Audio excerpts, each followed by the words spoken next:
4개월 앞으로 지방선거가 남았습니다. 예, 이번 지방선거는 6월 13일 있습니다. 보통 이제 설이 끝나면, 혹은 뭐 명절, 큰 명절이 끝나고 나면, 명절 여론조사를 하죠. 예, 아직 그 결과는 안 나왔을 텐데, 미리 한번 짚어보겠습니다. 박시영 윈지 코리아 부대표 나오셨습니다. 안녕하십니까. 네, 반갑습니다. 박시영입니다. 배종찬 리서치 본부장님 나오셨습니다. 안녕하십니까. 안녕하십니까. 예.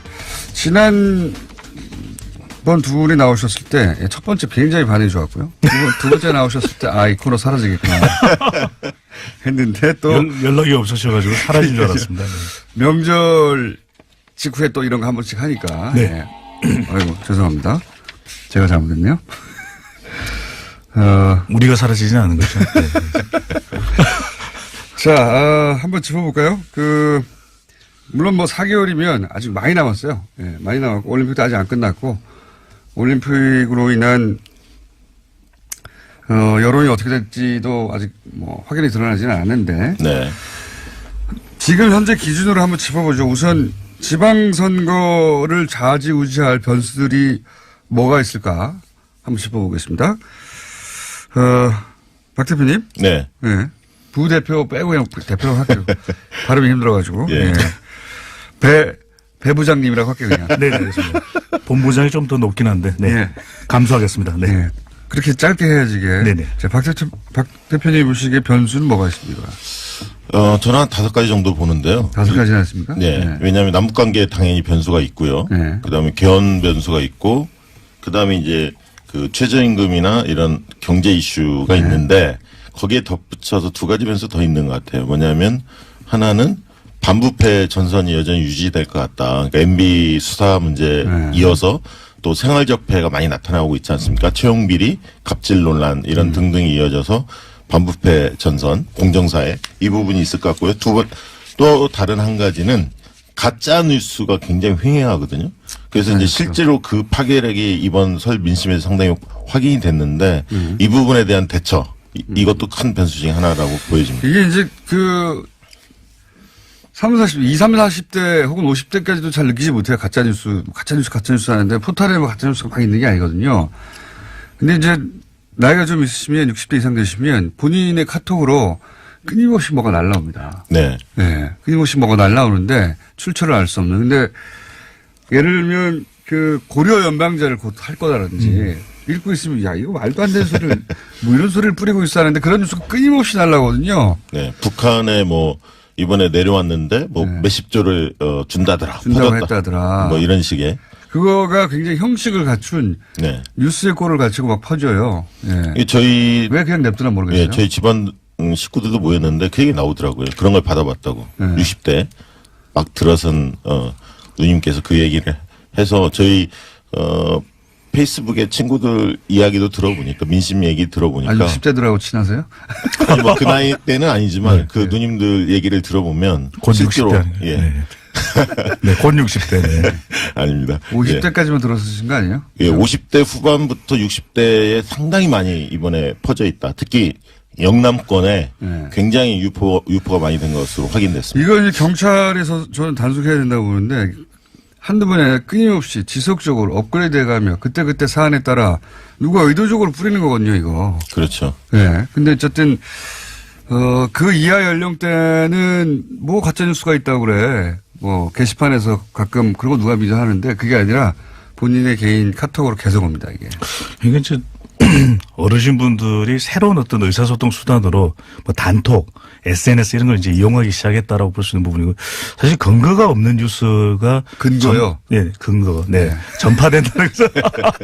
근거 말고요? 네. 그런 명절 민심으로 좀 이해를 해 주시고. 네. 네.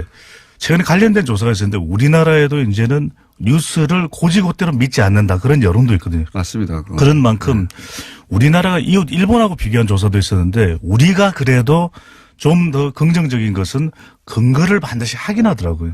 근데 이 근거가 젊은 세대들은 네. 젊은 세대들은 그렇다고 네. 치고요. 이제 미국 대선 때도 네. 보면 이 가짜 뉴스가 엄청난 기여를 했다라고 하지 않습니까? 네, 네. 그러니까 그런 사례를 확인하면서 이런 뉴스로 이득을 보는 쪽에서 이걸 조직적으로 만드는 게 아니냐. 저도 이제 본 적이 있어요. 보면 아, 이거 말도 안 되는데 누가 믿나? 고려연방제가 곧 실시된다든가, 사회주의 국가가 우리가 곧 된다든가, 뭐 이런 네. 얘기거든요. 네. 북한, 이제 우리나라가 이제 북한이 넘어간다는 거예요. 한마디로 말해서. 예. 그런 뉴스를, 이걸 누가 믿을까 하는데, 끊임없이 보냅니다. 끊임없이. 이런 게 있을 거예요. 지금 지방선거를 앞두고 남북 관계도 주요한 변수가 되고 있는데 그런 이 북한과 관련된 내용들이 실제로는 이 보수층을 또 뭉치게 하는 효과도 있거든요. 그런 전략적인 부분도 노린 거 아니냐. 그렇죠. 이번에 그렇죠. 이제 예. 평양올림픽이라는 프레임을 씌웠지 않습니까? 네. 어쨌든 북한에서 대대적으로 참여를 했고 그러다 보니까 이제 그 기존의 60, 70대가 갖고 있었던 어떤 반공 이런 어떤 이데올로기가 있기 때문에 그런 부분에 있어 계속 어떻게 자극하는 보면 거죠. 자극하기에 굉장히 좋은 계기가 된 거죠. 그러니까 지방선거 변수랑 관련해서 보면은 이명박 전 대통령 또 예. 박근혜 전 대통령을 내용으로 해서는 보수가 뭉칠 수가 없는 것이거든요. 그렇죠. 그렇다 보면 보수층에서는 적어도 이 남북 관계 안보 이슈로는 그동안에는 샤이 보수였는데 일종의 역샤이 보수 현상, 역샤이 보수 효과를 누릴 수도 있다는 겁니다. 역샤이라는 거는 뭡니까? 그러니까 이제 그동안에는 적극적으로 나온다. 네, 그동안에는 보수층이 창피해서 전면에 나서질 말이 못했는데 없었던 거예요. 이제 적어도 남북 관계에 대해서는 할 말이 있다. 그런 것이거든요. 네. 그래서 이번에 설 민심 재밌는 특징이 뭐냐면 잠잠했다는 겁니다. 정책이 별로 없었다는 거예요. 그러니까 보통 어른들이 주도하거든요. 네, 이런 어른들이 거는. 주도하는데 어른들이 조용했다는 거죠. 할 말이 별로 없었고 또 평창 올림픽이 있었기 때문에 이번에는 아무튼 좀 조용히 보냈다. 이게 그리고 이제 남북 간의 대화나 또는 방문 뭐 이런 이야기가 앞으로 계속 나올 텐데 지금 추세로 봐서는 여기에 이것이 혹시 지방선거에 보수 입장에서 악재로 작용할 수 있으니까 이런 카톡은 더욱 기승을 부릴 수 있다. 그렇죠. 네. 그렇죠. 누군지는 모르겠지만 아주 조직적으로 하고 있어요. 이 가짜 뉴스는 진짜 건절돼야 되는 게 지난 미국 대선에서도 보면 프란치스코 교황이 트럼프 후보를 지지했다 이런 게 뉴스로 나왔거든요. 트럼프를 네. 지지했다는 걸 교황한테 물어볼 수 있는 사람이 누가 있습니까 대체. 확인이 불가능한 뉴스잖아요. 그러니까 이렇게 되면 사람들은 또 뭐 믿어버리는 경우가 생기는 것이거든요. 네. 믿는 사람이 생기죠. 예. 자, 그렇게 변수 중에 뭐 남북 이슈라든가 또는 뭐 최저임금 같은 경제 이슈라든가 또 뭐 채용 비리 같은 거 뭐 그리고 이제 MB 박근혜 전 대통령의 적폐 라인, 네. 적폐 전선 이런 것들이 있는데 나머지는 예측 가능한데 이 남북 이슈는 이런 가짜 뉴스나 네. 또는 20대도 뭐 일정 정도 보수화된 네. 측면이 있거든요. 네. 이게 어떻게 튈지 모르고 요거는 아마 공략 대상이 될 것이다. 네, 계속해서. 그렇습니다. 근데 남북 관계가 지방선거의 결정적 이슈가 될 수 있냐면은 이 부분에 대해서는 조금 의견을 달리하는 것이 아, 그렇군요. 또 대통령의 남북 관련 정책에 대해서는 잘한다는 그런 여론조사 결과가 나오거든요. 예. 그러니까 특정 이슈에 대해서는 보수층이 뭉칠 수 있는 계기, 발판이 될 수 있겠지만 전반적으로는 어느 한쪽으로만 이념적으로 쏠려서 가지는 않을 가능성이 크기 때문에 남북 관계가 중요한 변수임에는 틀림없지만 결정적 원샷이 되기는 아직까지는 좀 시기상조가 아닌가라는 그럼 여론조사 분석이 가능한 가능합니다. 변수는 네. 뭡니까? 가장 큰 변수는 그거 같습니다. 이 적폐청산과 경제 이슈가 어디 쪽이 지방선거까지 더 힘을 받는가. 그럼에도 불구하고 이 뭐 적폐청산 필요감 이런 이야기가 나옴에도 불구하고 여전히 적폐청산 과제가 필요하다라고 국민들은 공감하고 있는 것이거든요. 아직 그리고 필요감 못 느껴요. 저는. 그럼요. 네. 또 이제 MB가 살려줬죠 다시. 경제 이슈와 관련해서는 물론 이것이 중요한 이슈가 되기는 하지만 그렇다고 해서 이것만 가지고서 지방선거의 후보자를 선택하지는 알겠습니다. 않기 때문에 저는 적폐청산 모드와 경제 이슈 이 경쟁하는 구조가 될 걸로 이번에 그 개헌과 관련해서 개헌은? 예, 이슈로 이게 등장할 가능성이 상당히 큽니다. 3월 개헌도. 20일쯤 이제 대통령이 개헌안 발의 할 예정이고요. 그리고 이제 한나라당도 자체적으로 뭐 자유한국당도 개헌안 발표하겠다. 개헌을 하자는 게 지금 다수 의견인데 보면 한 6대4 정도로. 네, 그렇습니다. 네. 근데 이게 좀 재밌는 부분이 뭐냐면 재미없기만 해봐요. 시간 다 돼가는. 지방 분권이 가장 그 핵심으로 떠오를 가능성이 크다는 거예요. 기본권은 서로 재밌어지는 거예요 지금? 아니 기본권은 기본이고 네. 지방 분권이 왜 중요하냐면 지방 선거에 있어서 지방을 살리려는 세력 대 그렇지 않은 세력과의 이 대결 구도가 형성될 가능성이 상당히 크다는 거예요. 이거 정말 재밌는데요. 네. 코로나 살기 위해서 서로 재밌어해주는, 예. 말도 안 되는 소리들. 여론조사를 보면 개헌에 대한 시각이 분명해지는 것이 필요하다고 생각합니다. 국민들은. 그렇죠, 그런데 그렇죠. 문제는 이것이 시급하냐. 네. 다른 게 더 급한데 또 개헌의 내용을 또 정확하게는 모르는 것이 또 국민이거든요. 그렇죠. 그리고 또 일부 여론조사 보면 보기 문항에 문제가 있어요. 뭐 무리해서 개헌할 필요가 없다. 무리라는 표현을 쓰거든요. 이번 지방선거 때 그거는 같이 이제 하는 보수 쪽에서 의뢰한 약간 그런 어떤 문항들이 있는 여론조사를 봤는데 그건 좀 문제가 있죠. 예, 네. 무리해서 좋은 게 아무것도 없거든요. 그렇죠. 이 세상에. 예. 좀 무리하신 것 같아요. 말도 안 되는 개그를 막 던지시고. 네. 절박감이 느껴집니다. 코너가 살아야 한다는. 그러니까요. 네. 자, 여기까지 하고 앞으로 이제 두 분 코너가 재밌으면 계속 나오실 거니까요. 자, 이 구체적으로 들어가 볼게요. 지금 시간이 5분밖에 안 남아가지고 1분 이내로 딱딱딱 짚어야 됩니다. 네. 자, 제일 큰 지역 서울. 서울은 뭡니까? 관전 포인트가. 안철수가 등판하느냐 안 하느냐 예. 이게 가장 큰 등판한다면 한다고 봅니다. 저는. 한다면 결과는? 한다면 정치 전선이 강화되는 거죠. 정치 싸움이 큰 판으로 벌어집니다. 그래서 안철수 대표가 한다 안 한다가 큰 이슈라고 하면 네. 하면 결과는 어떻게? 결과는 안철수가 당연히 지는데 문제는 어떻게 지느냐. 민주당의 변수가 생긴다는 거죠. 왜냐하면 박원순과 안철수의 효과가 강화될 수도 있고요. 한편으로 정치 전선이 강화되기 때문에 새로운 다크호스가 부상할 가능성도 있다는 거죠. 지긴 지는데 민주당의 후보 구도가 변할 수 있다. 네. 지금 당락을 이야기한 건 좀 너무 섣부른 것 같고요. 중요한 것은 이제 안철수 전 대표가 나가느냐 마느냐. 본인의 어떤 정치적인 미래를 생각한다면 출마합니까 안 합니까? 예, 출마합니다. 하면 어떻게 됩니까? 가능성이 높다는 말씀드리고 근데 출마하게 될 때 저는 당락을 예단하는 것은 물론 섣부르긴 한데 쉽지는 않다는 겁니다. 그만큼 지금 이제 환경 자체가 바른미래당의 안철수 전 대표가 당선되기는 어려운데 하지만 중요한 것은 얼마나 득표하느냐가 또 중요한 것이거든요. 얼마나 득표할 거라고 보십니까? 글쎄 그래도 저는 이것이 실제 출마를 하면 우리 지금의 여론조사와는 다르게 상당히 또 건접전을 펼칠 가능성 분명히 있어 보입니다. 그럼 자유한국당 쪽에서는 후보가 누군가 나올 텐데 표를 서로 갈라먹지 않을까요? 저는 연대할 가능성이 있다고 봅니다. 연대한다? 예. 자유한국당과 그러면 그걸 좀 여기서 예를 들면 확대해서 자유한국당과 바른미래당이 지역별로 연대할 수도 있다? 저는 선택적으로 가능하다고 보는 편입니다. 그러니까 전면적인 게 아니라 제한적으로 일부 지역에 한해서. 그렇군요. 예. 어렵다고 보여지는데 그런 가장 큰 이유가 이 지방선거는 바른미래당이 정치적으로 또 안착해야 되는 또 중요한 계기거든요. 그런데 한국당 이념적 성향이 다른 한국당과 합칠 경우에 지지층이 과연 더 외연이 확대될 수 있냐 어렵다고 보여요. 지금 그리고 바른미래당의 지지층의 핵심은 네. 보수입니다. 중도 보수가 아니에요. 바른미래당의 지지층이 정책적 사안에 대해서 보이는 태도를 분석해 보면 굉장히 보수적입니다. 네. 바른미래당은 사실상 보수로 국민의당의 안철수 후보가 통합하면서 그 과정에서 확 보수 쪽으로 네. 가가지고 네. 보수 지지층에 기반둔 거 아닙니까 이제?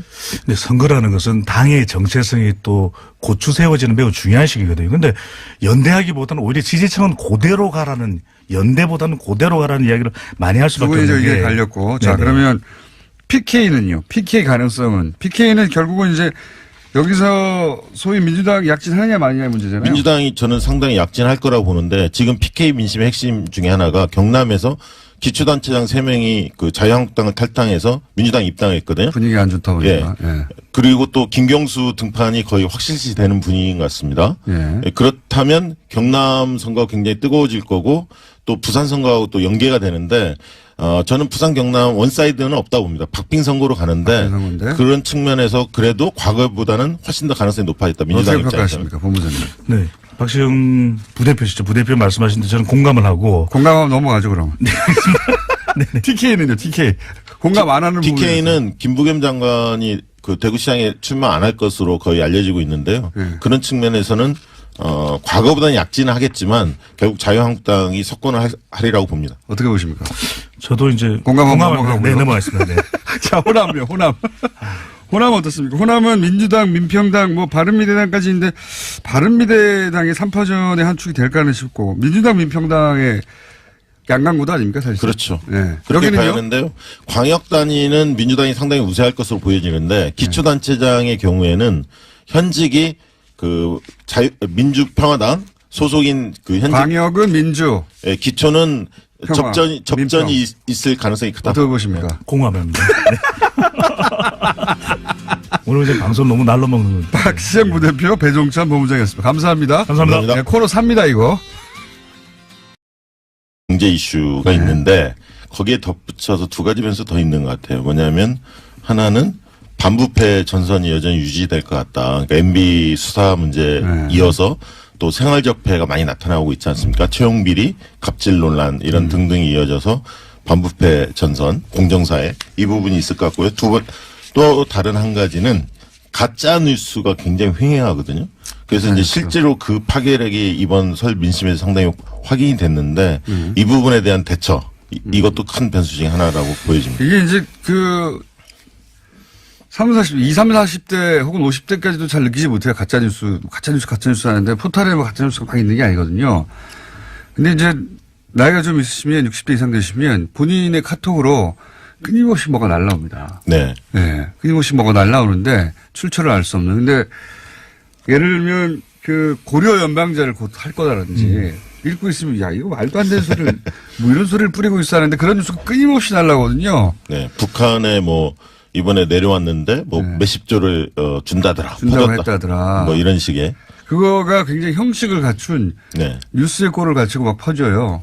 예. 저희 왜 그냥 냅두나 모르겠어요. 예, 저희 집안 식구들도 모였는데 그 얘기 나오더라고요. 그런 걸 받아봤다고. 60대 막 들어선 누님께서 그 얘기를 해서 저희 페이스북에 친구들 이야기도 들어보니까 민심 얘기 들어보니까 아니 60대들하고 친하세요? 아니 뭐 그 나이 때는 아니지만 그 누님들 얘기를 들어보면 곧 실제로 60대. 예. 네. 네, 곧 60대. 네. 아닙니다. 50대까지만 들었으신 거 아니에요? 예, 50대 후반부터 60대에 상당히 많이 이번에 퍼져 있다. 특히 영남권에 굉장히 유포가 많이 된 것으로. 한번 짚어볼까요? 물론 뭐 4개월이면 아직 많이 남았어요. 예, 많이 남았고 올림픽도 아직 안 끝났고 올림픽으로 인한 여론이 어떻게 될지도 아직 뭐 확연히 드러나지는 않았는데 네. 지금 현재 기준으로 한번 짚어보죠. 우선 지방선거를 좌지우지할 변수들이 뭐가 있을까 한번 짚어보겠습니다. 박 대표님. 네. 네. 부대표 빼고 그냥 대표로 할게요. 발음이 힘들어가지고. 예. 네. 배 부장님이라고 할게요, 그냥. 네, 알겠습니다. 본부장이 좀 더 높긴 한데, 네. 네. 감수하겠습니다. 네. 네. 그렇게 짧게 해야지, 이게. 네네. 자, 박 대표님 보시기에 변수는 뭐가 있습니까? 저는 한 5가지 정도 보는데요. 5가지나 있습니까? 네. 왜냐하면 남북관계에 당연히 변수가 있고요. 네. 그 다음에 개헌 변수가 있고, 그 다음에 이제 그 최저임금이나 이런 4개월 앞으로 지방선거가 다가왔습니다. 예, 이번 지방선거는 6월 13일 있습니다. 보통 이제 설이 끝나면, 혹은 뭐 명절, 큰 명절이 끝나고 나면, 명절 여론조사를 하죠. 예, 아직 그 결과는 안 나왔을 텐데, 미리 한번 짚어보겠습니다. 박시영 윈지 코리아 부대표 나오셨습니다. 안녕하십니까. 네, 반갑습니다. 박시영입니다. 배종찬 리서치 본부장님 나오셨습니다. 안녕하십니까. 안녕하십니까. 예. 지난번 두 분이 나오셨을 때, 첫 번째 굉장히 반응이 좋았고요. 두 번째 나오셨을 때, 이 코너 사라지겠구나. 했는데 또. 연락이 없으셔가지고 사라진 줄 알았습니다. 네. 명절 직후에 또 이런 거 한 번씩 하니까. 네. 예. 아이고, 죄송합니다. 제가 잘못했네요. 우리가 사라지진 않은 거죠. 네. 자, 확인됐습니다. 이거 이제 경찰에서 저는 단속해야 된다고 보는데 한두 번에 끊임없이 지속적으로 업그레이드 해가며 그때그때 사안에 따라 누가 의도적으로 뿌리는 거거든요, 이거. 그렇죠. 네. 근데 어쨌든, 그 이하 연령대는 뭐 가짜뉴스가 있다고 그래. 뭐 게시판에서 가끔 그런 거 누가 믿어 하는데 그게 아니라 본인의 개인 카톡으로 계속 옵니다, 이게. 이게 이제 어르신분들이 새로운 어떤 의사소통 수단으로 뭐 단톡, SNS 이런 걸 이제 이용하기 시작했다라고 볼 수 있는 부분이고 사실 근거가 없는 뉴스가 근거요? 네, 근거. 네. 전파된다는 거죠. 근거 말고요. 네. 그런 명절 민심으로 좀 이해를 해 주시고. 네. 네. 최근에 관련된 조사가 있었는데 우리나라에도 이제는 뉴스를 고지고대로 믿지 않는다. 그런 여론도 있거든요. 맞습니다. 그거. 그런 만큼 우리나라가 이웃 일본하고 비교한 조사도 있었는데 우리가 그래도 좀 더 긍정